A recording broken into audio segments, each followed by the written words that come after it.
নমস্কার বন্ধুরা, সুচেতন প্রয়াসে আপনাদের সবাইকে স্বাগত।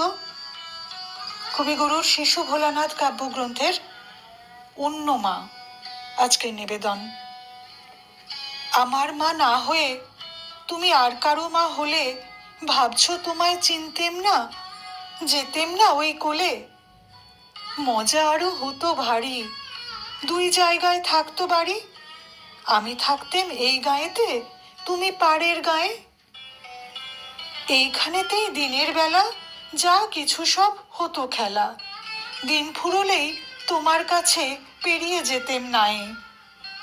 হঠাৎ এসে পিছন দিকে আমি বলতেম, বল দেখি কে।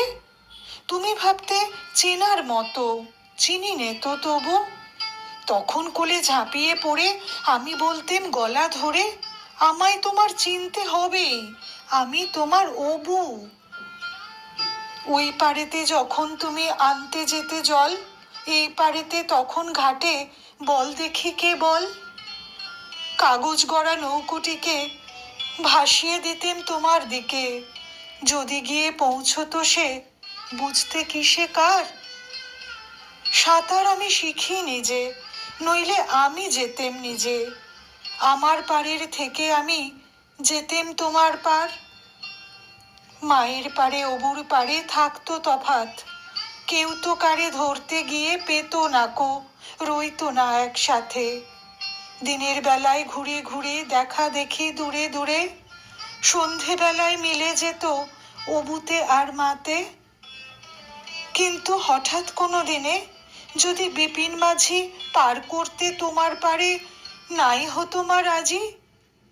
ঘরে তোমার প্রদীপ জেলে, ছাতের পরে মাদুর মেলে বসতে তুমি, পায়ের কাছে বসতো ক্ষান্ত বুড়ি। উঠতো তারা 7 ভাইতে, ডাকতো শেয়াল ধানের খেতে। উড়ো ছায়ার মতো বাদুর কোথায় যেত উড়ি। তখন কি মা দেরি দেখে ভয় পেতে না থেকে থেকে, পার হয়ে মা আসতে হতোই অবু যেথায় আছে। তখন কি আর ছাড়া পেতে, দিতেম কি আর ফিরে যেতে, ধরা পড়তো মায়ের ওপার অবুর পাড়ের কাছে। নমস্কার।